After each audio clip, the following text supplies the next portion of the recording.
Hey, what's up, North County? I'm your host, Randy Doty, and today we are talking baseball and softball with Central Coast Phillies owners. We've got Alec and we've got Elliot. Thanks for coming in, guys. Thanks for having us. Thanks for having us. Yeah, so baseball, softball training facility, right? Yes, sir. Yeah, out in Paso Warehouse, and been doing it for about 5 years, mostly baseball and getting into the softball world, which has been fun. So out here trying to grow it and get better.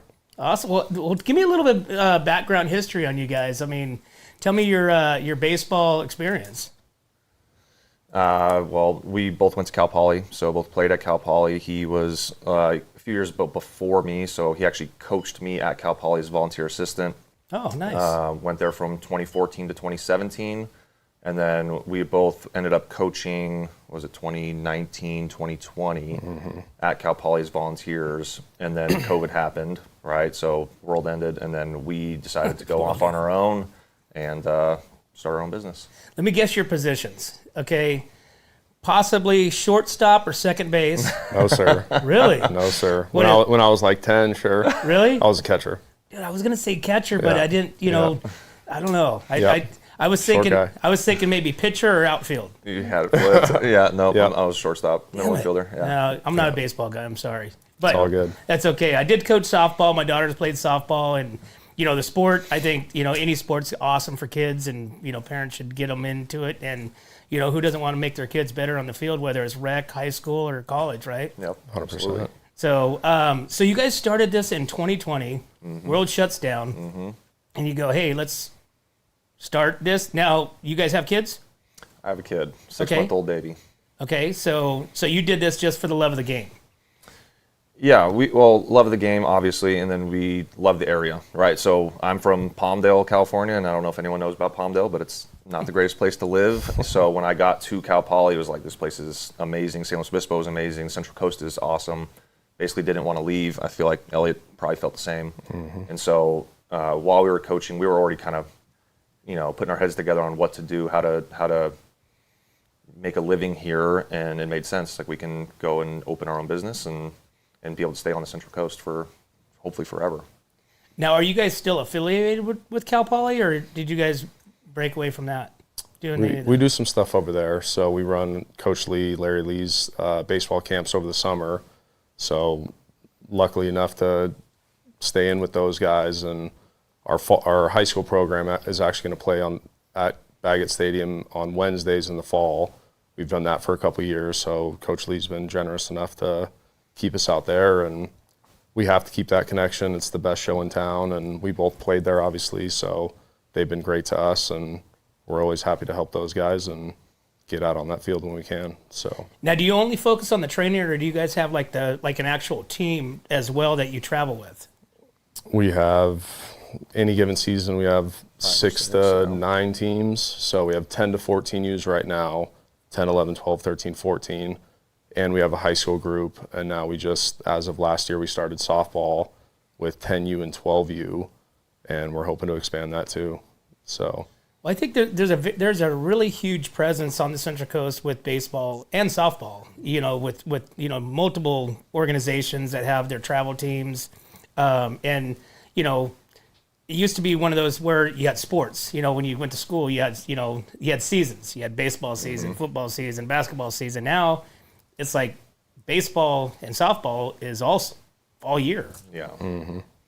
100%. Sports, I think, in general have gotten that way where people are being very specific to their sport and staying with it for a longer period of time, which is good and bad. I feel like we try to promote that guys should go play basketball, should go play football. Obviously, we're a business. We want guys to be in our program for a long period of time, but it's good for them to do everything, right? So we're not sitting there and we're not the guys that are going to go, hey, you cannot go play football or basketball or soccer or whatever the sport is. So I think guys in our program like that because they can go do that stuff.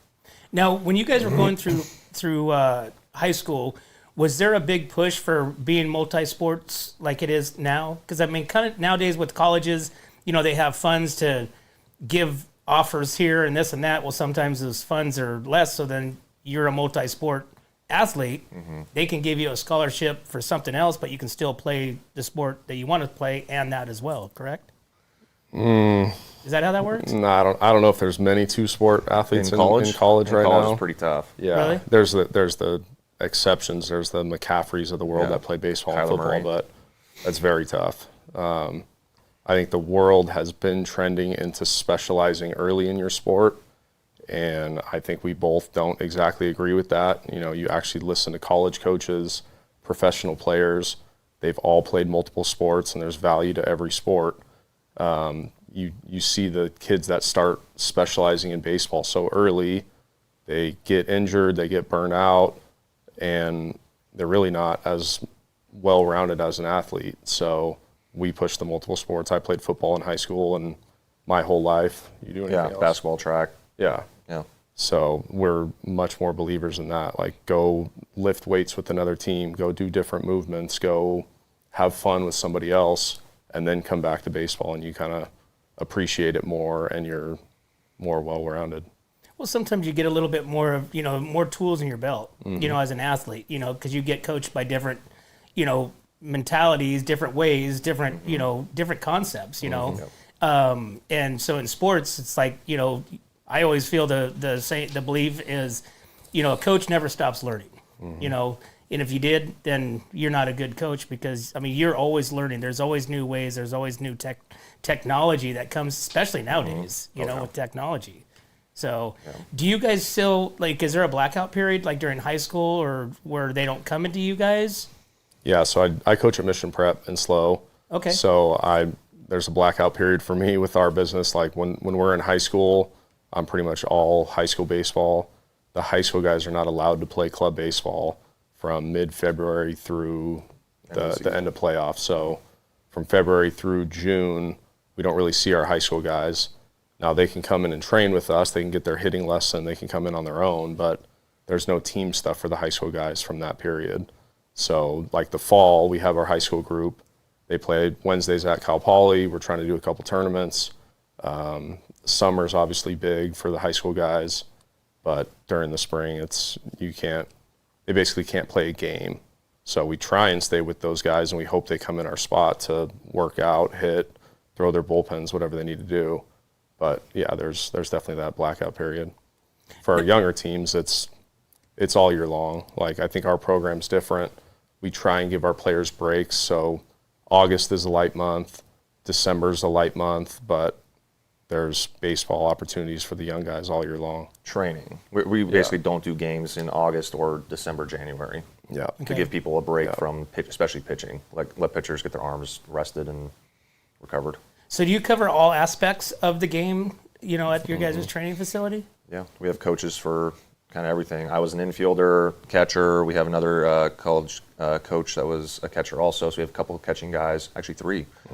Couple of different pitching guys. And so we're pretty well rounded. We all obviously do hitting, all the guys who are position players. So yeah, we cover everything. So we're talking about, you guys are located in Paso. Whereabouts are you guys located at? 731 Paso Robles Street, right off the freeway. So right off the freeway to the left. Yep. Right there. Yep. And somebody can find you on your website, Facebook. You have all the social medias? CentralCoastPhillies.com, and then at CC Phillies on Instagram. So, Okay. Yep. So walk me through starting in 2020 to now. How has that journey been? What's it been? What does it look like? Crazy. Well, physically, we started in 2,500 square feet. So we had one building, and there's 4 buildings that are all 2,500. We started in the one, and we're there for a year-ish. Maybe less than a year. 8 months. 8 months, 9 months in one unit. That was good. We can have one team in there at a time. It got a little crammed, a little crowded in there. The neighbor to our right left, and we told our landlords, if this guy's out, we'd love to take over that unit. So that was about a year in. So we added 2,500 square feet. We had 5,000 walled off. So ideally, we'd have a bigger space with no wall so we can do more infield type stuff. But we had the 2 units walled off. That allowed us to have better infield, better pitching, higher camp numbers. That kind of changed our life adding that one. And in August, this past August, our other neighbor moved out. So we took over that building. So now we're up to 7,500 square feet. Wow. And it all kind of made sense. Like, we were crushing the first building when it was small. The next one allowed us to take that jump, and now taking the new building has been great. Yeah. So we added a bigger weight room. We had a small kind of setup in our current spot, but taking over the new unit, we got a bigger weight room, more cages, so we can have teams going at one time. All our coaches have available cage for lessons, and that's really helped us out a lot. So what I'm hearing is not only do you have your specific training, but you also have like some sort of strength and maybe agilities and stuff like that too? Yeah, I was a strength coach, so I got certified as a certified strength specialist, right? And so that was in college, and that's a route I thought I was going to go down prior to knowing we were going to open up a facility here. So I ran a lot of the strength stuff prior, but now we have another strength coach also, Tori Barron, who has been running our stuff the last, 6 months to a year, pretty much. So she's been great. Yeah. What other specifics or emphasis do you guys focus on with the kids? Do you help them to try to get, like going through the high school program, like do you somehow get them in touch with like the coaches, get them on showcases and that kind of stuff as well? That's exactly what we do. I think we have about 8 coaches in our mix right now, and we all have our specialties, but one of our coaches, Kyle Marincons, is really connected to a program called Trotsky Baseball. It's one of the biggest in the nation. They're crushing California, and they're all over the place. So that's been one of our type of feeder programs, where we take our best guys or the guys that are ready for that level, and we expose them to that type of stuff. We actually just did a showcase camp type of thing with Trotsky and Perfect Game, and we brought like 30 guys down to Santa Barbara. They have all the technology, all the testing. They're in front of these regional directors and these high-profile coaches, and a lot of our guys got invites out of that. We have a guy that just made the Trotsky 2027 national team. We have other guys that were 7th, 8th grade that are getting looks for the high school program, so we expose our guys to all that type of stuff. And a lot of our guys are, if they're in high school and they're trying to go to college, we tell them, you got to get out there and get exposure, but you're kind of a text message away, you're a phone call away from being recruited, because college coaches respect our staff. So if they get a text or a call or a message from any of us, we feel like we have enough weight, and we've kind of been there, done that, we can push our guys on. As far as the young guys going to high school, some are set. If you live in Paso, you're probably going to Paso, or you have the decision to go Mission Prep or St. Joe's, private schools. But the high school guys are a little more set on where they're going to go. Yeah. We'll help them, we'll advise them, but it's a little more set for those high school guys. The goal for those guys, too, is to prepare them to get to high school and play for their high school team. So there's guys that, we've had guys from all different levels that it's like, hey, man, this guy, you see him at 12 years old, and it's like trying to see the path that he's on. Maybe he's a guy that might not even make his high school team. Well, our goal is to get this guy up to speed and get him trained well enough to where he can succeed and get into high school and make the team and be a contributor. There's guys who are, okay, maybe you can see the future being a little bit more advanced. And it's like, okay, how can we get this guy to not only just be a good high school player, but then get to that next level? And so that's kind of the goal with what we do. It's everyone's a little different. Central Coast is very different in that way, where there's definitely a wide range of players and player talents, and we're trying to get those guys to just push whatever their ability is, get it to as high as it can be. What about the coaching, like at the high school? Because I mean, some of those guys are set, in their ways. Do you guys have pretty good relationships with like the high school coaches around here?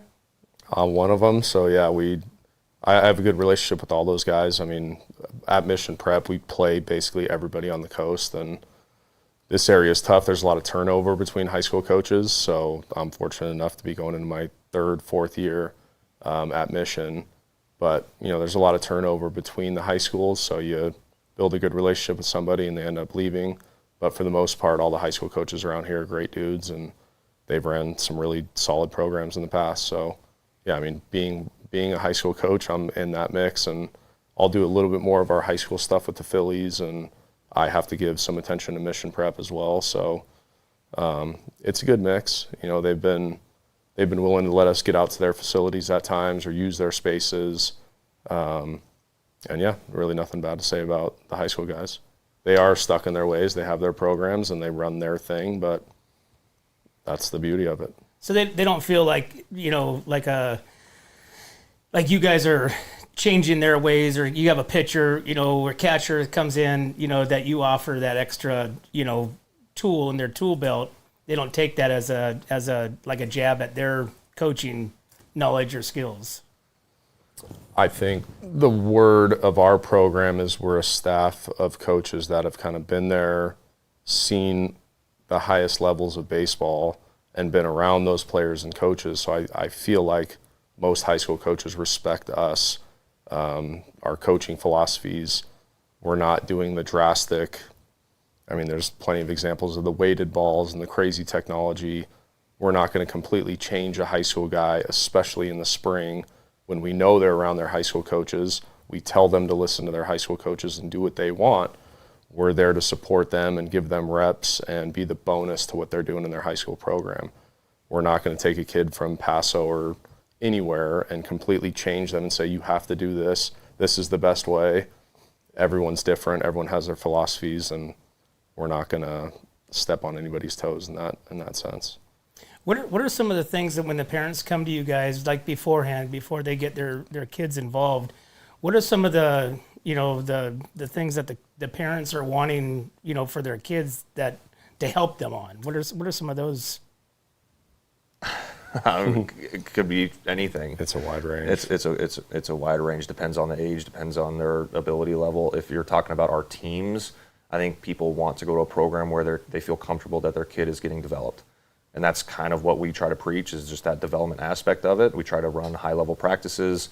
I think all of our coaches I think we have the best coaching staff on the Central Coast by a mile, because all of our guys, like you said, played at that level or have been around really high-level baseball. And so I think the biggest thing is they feel comfortable. Parents should feel comfortable that we are taking care of their kid in that development aspect of it. And I like to think that we are good dudes. Like we're not out there cussing people out. We're not screaming down their throats where some programs do crazy stuff. We're good guys trying to push their kids in the right direction and get the most out of them. How do you hold?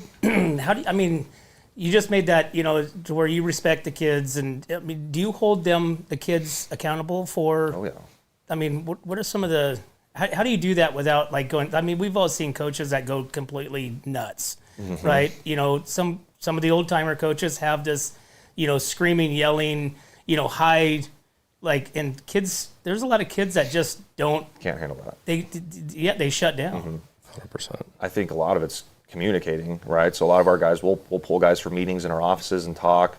Some of it's not just punishment. Yeah, there's times where if the team is screwing around, you have to set the tone and make sure guys are doing what they're supposed to do and accountable. And we're dealing with 13 and 14-year-old boys a lot of times, so those guys can get a little testy. So it's just finding the right ways to push the right buttons. As a coach, if you're a good coach, you can identify guys who are the guy who needs to be pushed and the guy who needs to be a little more cradled to and a little more, talk softly to, and needs to have those conversations. So I think it just depends. I think our coaching staff is good enough to identify those people and be able to push them in the right way. And I think all good coaches should be able to do that. And sometimes kids, go ahead. I was going to say, to add on that, I think the beauty with our program is all of our teams come in our warehouse as a practice. So we practice on the field. You have that team's head coach and an assistant coach. A lot of times that there might be a floating assistant coach where it might be a random coach or somewhat random, but it's in our program. So they're getting multiple eyes. They're going to get the coach that's a little bit softer, and then they're going to get the coach that's all over them and holds them to a higher standard. So on the field, we offer that, and then definitely in our warehouse, it's a confined space. We watch everything they do so we can be on them, and they get a mix of our coaching staff, which I think is great. It's not someone's dad that's just in there flipping balls. It's one of our coaches that have played and coached at a high level. So they get that mix in our program of the stern guy that's going to be on you and the guy that's going to pat you on the butt and say, "Atta baby," How does technology play into sports now? So have you guys kind of jumped into that pool yet with the technology, with the video and breaking it down and, with the kids while they're at your facility training? I think we have to add some technology to offer that kind of high-level coaching and very specific coaching. But on the flip side of that, we know what we see and we feel like we do a good job coaching guys up and making tweaks just based on our eyeballs. We don't need a sensor to tell you that you hit that ball harder. You can see it come off the bat the right way. You can see the velocity increase just based on your eyes. But you also need some information to back that up. But we are not the super high-tech program that's going to monitor every single thing you do. A lot of it, in my opinion, is a waste of time, especially with a kid that's 12 years old, and it's like there's so many big changes he can make. I feel like the technology is much better for the advanced high school guy, the college guy, the professional guy that's making minor tweaks, and you can see a minor jump in something. But for the most part, it's pretty low tech. Now, we both played at Cal Poly. Coach Lee set us up from day one, probably our first batting practice we hit, he would video everything. So getting that standard in college, basically every day, all day, the video aspect of it is huge. And playing for and working with Coach Lee, being able to break down those videos like that, I think set us apart. It's being able to see it with our eyes and then show a kid the video of his round and say, look at this, let's work on this. I think Coach Lee at Cal Poly really set us up for that. Do you feel the kids are more receptive to a training facility versus just like what you guys offer versus, just doing it the old school way and going through rec, going through high school? You feel that they're more receptive to, your guys' coaching styles? I think in rec you're getting a lot of parents, which is great. It's not a knock to rec. Rec is having a hard time because travel ball has become such a big part of baseball. It's essentially taken over. And so the recs are having a hard time filling out enough players and having enough coaches to help out. A lot of those coaches probably didn't even play baseball. That's just is what it is. Or maybe they had experience in rec only. They didn't play high school, didn't play college. And so it just depends on what those coaches are bringing. And that's not all of them. Some of them are bringing, some of them did play college, and they're coaching their team. And those teams do really well because they're getting a coach that knows what they're doing. But if they don't have a coach that has the ideas of, how to teach baseball, it gets really difficult at rec level, right? And so, I don't know. It's rec is great for the reps. It's great for learning how to be like a leader and learning how to be with a team. Travel ball has its perks, but it's also, I think it's a combination of both. So we've kind of promoted, guys to kind of do both, to get both areas and learn from both different directions, right? I'll add on to that. I feel like Central Coast specifically, the facilities are non-existent and not very good, to be honest. So if there's any city people out there listening to this, that needs to be addressed. And they are. I think Paso's doing a much better job than most cities. I think they have a new build coming, and they're actually trying to renovate the fields. But the field access and condition make it tough for kids to just go out and want to be on some of these fields. I'm from the Bay Area, Palmdale. There's fields everywhere. There's parks everywhere. And for the most part, they're maintained.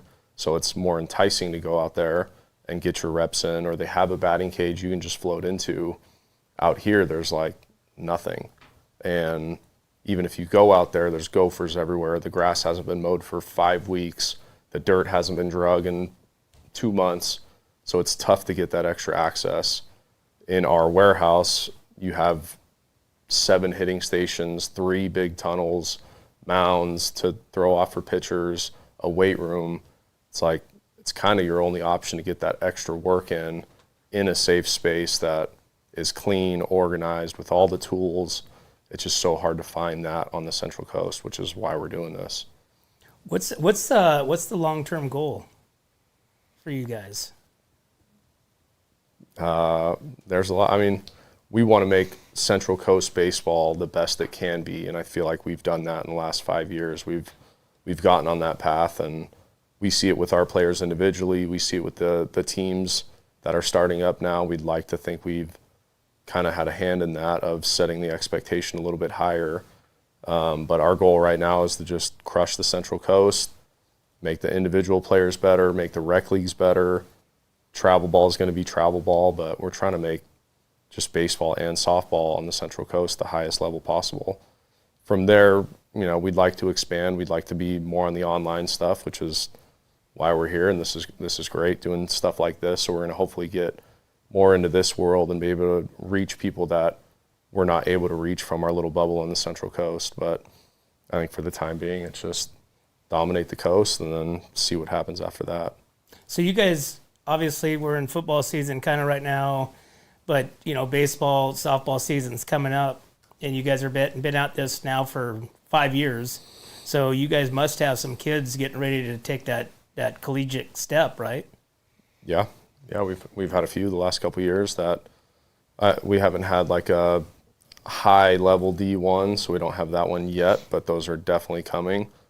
We got a guy at Westmont right now. We got a couple junior colleges out there. We got a couple D2s out there, so it's happening. And again, the beauty about our program is we get these guys at 10 years old.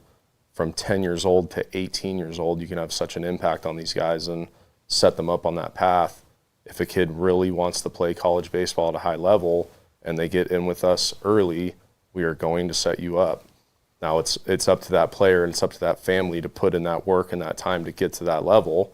You obviously need to have some skill, but being able to track these guys year to year and put them on that path to move on to the collegiate level, that's why we're doing this. How does the program work for parents? Is it like a monthly cost? Is it a per session cost? Pretty much per season. We map it out based off of like spring and summer seasons kind of connected, but spring, summer, and then a fall. The winter is kind of December, January, which, like I said, we kind of take off. And so we kind of map it out based off of practice schedules, how many tournaments we're doing, and then price it out accordingly. We try to do our best to not screw anyone over. We're not out here to try to rob anyone for money, which there are programs out there, and there's plenty of programs that people can go to LA or the Bay Area and play for these big programs that will just take your money. And that's not what we're trying to do. We try to make sure that we have guys on our roster. We don't overpack our rosters. We have 12 guys on a team. We're not having 15, 20 guys that we're taking to a tournament. So the fees are basically to cover our coaching and to make sure we're keeping the lights on at our facility.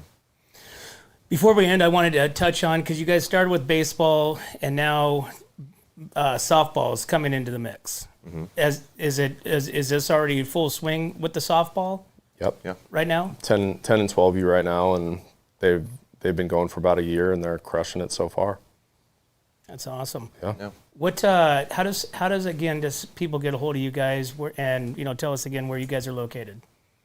It's centralcoastphillies.com, CC Phillies on Instagram, and we're trying to get the TikToks, the YouTubes, all that stuff's coming. But our main website is Central Coast Phillies. We have a lessons page. We have a groups and clinics page. We have all our information on there. You just got to scroll through the pages and see what you're looking for, and that website should set you up. You guys got anything coming up that we should know about? Got a camp before Thanksgiving, so the Monday and Tuesday prior to Thanksgiving. I think it's the 24th, 25th. Mm-hmm. Sounds about right. 24th, 25th, Monday and Tuesday at our facility. We go 9 to noon, and those are just good camps to kind of cover everything: hitting, defense, pitching. It's fun. They're fun camps. Awesome. Weekly, we have groups. We have the hitting, catching, pitching, infield, kind of something for everybody. We have the younger sessions. We have the advanced stuff. We have high school groups. And then any teams out there, Paso Youth, we're getting in there with them a little bit since they're local, but our goal is to have teams rent our facility and come in there and use our space. In the past, we look up on a certain day and we have a whole side open for a couple hours. So our goal is to fill that out with those rec teams, and whether they're using our coaches or just using the space, we want those rec teams or anybody in there using our spot. That's why we have it. We already talked about the field situation. They're hard to come by, or they're not ideal out there. So any rec teams out there that are looking for space, come on down, reach out to us, and we'll hopefully set them up. Well, that's a good highlight, because I think that's real important. You made a comment earlier about the grass and the fields and the gopher holes, and I mean, sometimes that just right there is an obstacle in its own. Mm-hmm. Just these kids coming out there and running across the grass area and grab a sprinkler hole or a gopher hole or something like that, twist, break their ankle, and all for nothing, just running. Yep. Yeah, we've had teams in the past that are willingly giving up their field time and trading it out with the warehouse time. And it's hard for us, like in the spring when the rec leagues basically blanket all the times. So it's hard for our club teams to get out there, which we understand. You got to run your rec league stuff. But we've had teams out there that say our field practice is pointless and we're not getting enough out of it. We want to trade that out, come into your warehouse and have the full hitting circuit, be able to throw bullpens on a clean professional mound. And some of these teams value our place more than being out on the field. You need the field time, of course. You got to work on your team defense and see the ball fly a little bit more, but I think our setup in the warehouse is very valuable to some of those teams that either don't have the space or they just want more. Awesome. Yeah. Well, guys, thanks for coming in. Thanks for sharing a little bit of the story about Central Coast Phillies. Mm-hmm. You guys are located there in Paso Robles. Baseball, softball, rec through college. Yeah. I guess. Yeah. Yes, sir. So check them out, right? Yeah. That's right. Appreciate you. Awesome. Yeah, for sure. Good luck. I'd love to come check your facility out and see what it's all about and see the growth. Yep. You know, you went from 2,500 to 7,500 now, and I'm sure you probably have a waiting list and a draw for getting bigger and more athletes. Yes, sir. Come on, check it out. Yeah. Awesome. Well, thanks again, guys. Appreciate it. And got season coming up, so wish you guys all the luck. Thank you. Appreciate it. Thank you. All right, guys. Hey, make sure you got a softball player or a baseball player. Check out Central Coast Phillies right there in Paso Robles, and you can check out their website for all the information and how to get a hold of them and all the programs that they offer. But as always, guys, we can't do this without you and our sponsors. We'd like to thank Escalar Wine Travelers Hideaway, Visit Atascadero, 805 Custom, MGP Coating, Premier Ag, Trailer Barn, Story Termite Pest Control, Borhone Auto Center, Kennedy Club Fitness, Airflow Filter Services, and Templeton Heating and Air. Thanks again, guys. We'll see you next time. When it comes to comfort, trust the team that's been keeping the North County homes cozy since 1995. At Templeton Heating and Air Conditioning, they're your hometown pros right here in Templeton. From tune-ups to repairs, remodels to new construction, even duct replacements and attic ventilation, they got you covered. Call your neighbors at 805-434-3741. Templeton Heating and Air Conditioning. Local, trusted, dependable. Hi, I'm Glenn McWilliams. And I'm Annie. As sixth-generation farmers, we understand what it takes to keep a ranch, a farm, and a community growing strong. And that's why we started Premier Ag to bring quality feed, trusted Western wear, and real service to the Central Coast. From hay delivery across the county to hands-on support for local youth and ag programs, we're proud to give back to the community that raised us. And when we say from seed to stable, we mean it. We've walked the fields, we've fed the animals, and now we're here to serve families just like yours. Come visit us at 1041 Paso Robles Street in Paso Robles and experience the difference of a store built by farmers for farmers. From seed to store, where quality meets country. Hi, this is Dave Story, small game hunter with Story Termite and Pest. We're a full-service termite and pest control company. From rodents to termites, we can take care of all your pest control needs. Call today, we can tailor a pest control program that will meet your needs and budget. Contact us at 805-460-0650 or at storytermite.com. Remember, we don't have customers, we have friends. Looking for a top quality concrete coating in SLO County?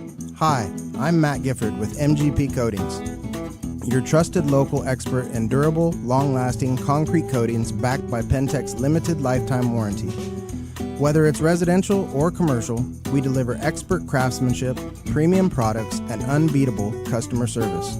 When we say we make concrete great again, we mean it. As a locally owned, community-driven company, we take pride in transforming garages, patios, pool decks, wineries, and even interior spaces into stunning, functional areas. Are you ready to upgrade your space? Give us a call at 805-952-5301. Check us out on Facebook and Instagram, or visit mattgiffordpainting.com. Join the MGP Coating family today. What's up, North County? This is Teresa Branch with Airflow Filter Service. We are a family-owned business right here in the North County. We have air filters, oils and lubricants, and hydraulic hoses. We provide services that include air filter cleaning, DPF cleaning, and waste oil collection. Come check us out at 1140 Ramada Drive, and we can help you with all your automotive and industrial vehicle needs. Atascadero isn't your standard getaway. We're unique, just like you.